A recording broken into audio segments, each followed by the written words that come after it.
नमस्कार, स्वागत है आपका। आप देख रहे हैं द न्यूज और मैं रानी गुप्ता आपके साथ। मोदी सरकार के तीसरे कार्यकाल में लोकसभा का पहला सत्र 24 जून से शुरू होने वाला है, लेकिन इस सत्र की शुरुआत से पहले ही विपक्षी दल इंडिया अलायंस ने अपने इरादे जाहिर कर दिए हैं। यानी कि पूरी तरीके से ये सत्र शुरू भी नहीं हुआ है, इससे पहले सियासी घमासान शुरू हो चुका है। दरअसल आपको बता दें कि प्रोटेम स्पीकर को लेकर के विपक्ष ने अपनी आपत्ति जाहिर की है। तो वहीं दूसरी ओर बड़ी अपडेट ये भी सामने आ रही है कि सांसदों की सुरक्षा और संसद की सिक्योरिटी के मद्देनजर यहां पर 2500 सीआईएसएफ के जवान तैनात किए जाएंगे, जो कि संसद की सुरक्षा करेंगे। दरअसल पिछले दिनों देखने को मिला था कि कैसे संसद की सिक्योरिटी में ब्रीच आया था और यहां पर सुरक्षा को लेकर के कई सारे सवाल उठे थे, जिसकी वजह से सीआईएसएफ के जो जवान होते हैं उन्हें यहां पर तैनात किए जाएंगे और ये संख्या 2500 होने वाली है। आपको बता दें कि इस सत्र की शुरुआत से पहले ही विपक्षी दल इंडिया अलायंस ने अपने इरादे जाहिर कर दिए हैं। स्पीकर के चुनाव से पहले ही प्रोटेम स्पीकर के चयन को लेकर इंडिया अलायंस ने आपत्ति जताई है। अब यह खबर सामने आ रही है कि लोकसभा के प्रोटेम स्पीकर, जो कि अस्थायी अध्यक्ष हैं, उनकी सहायता के लिए नामित विपक्षी नेता जिम्मेदारी को अस्वीकार करने पर विचार कर रहे हैं। प्रोटेम स्पीकर के लिए कांग्रेस के 8 बार के लोकसभा सांसद कोट्टिकुन्निल सुरेश की अनदेखी का आरोप विपक्ष की ओर से लगाया गया है। कोट्टिकुन्निल सुरेश की जगह बीजेपी सांसद भर्तृहरि महताब को प्रोटेम स्पीकर बनाए जाने के बाद इंडिया अलायंस अब नए सदस्यों को शपथ दिलाने में महताब की सहायता करने की भूमिका को अस्वीकार कर सकता है।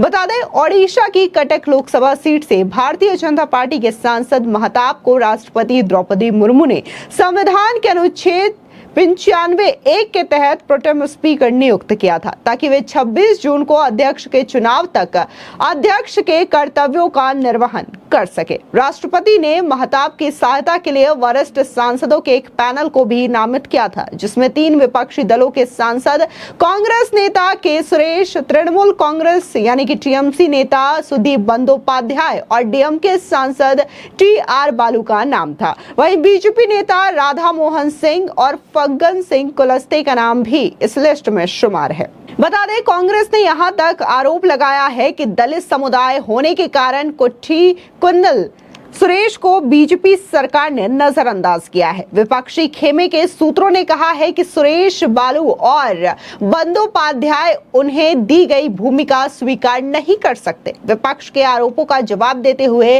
संसदीय कार्य मंत्री किरेन रिजिजू ने महताब की नियुक्ति को उचित ठहराते हुए कहा कि सबसे लंबे समय तक बिना किसी रुकावट के सेवा देने वाले सांसद को इस पद के लिए चुना जाता है। उन्होंने ये भी कहा कि महताब बिना किसी ब्रेक के 7 बार लोकसभा के सदस्य रहे हैं। इस समय अगर हम मंत्रियों को छोड़ दें तो वे सबसे लंबे समय तक सेवा देने वाले सदस्य हैं। उन्होंने के सुरेश के बारे में बात की। उन्होंने कुल 8 कार्यकाल किए हैं, लेकिन 2004 और 1998 में ब्रेक था।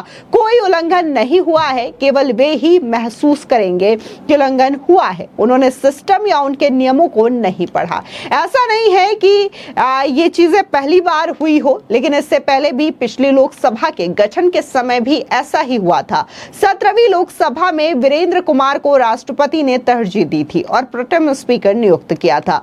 वो उस समय संसद के सबसे लंबे समय तक लगातार चुने गए सदस्य थे। उस वक्त मेनका गांधी वरिष्ठता के क्रम में सबसे आगे थी, लेकिन उनका कार्यकाल लगातार नहीं था और इसी वजह से उनको प्रोटेम स्पीकर नहीं बनाया गया था। हालांकि यहाँ पर गौर करने वाली बात यह है कि प्रोटेम स्पीकर का दर्जा उन्हीं को दिया जाता है जो कि लगातार सांसद रहते हैं। ऐसा नहीं कि बीच में ब्रेक हो गया लेकिन इसके बावजूद उनका कार्यकाल सबसे ज्यादा हो। ऐसे सांसदों को मौका नहीं दिया जाता, बल्कि प्रोटेम स्पीकर के तौर पर उन सांसदों को यहां पर मौका दिया जाता है जिनका कार्यकाल बिना किसी ब्रेक के सबसे लंबे समय तक रहा हो।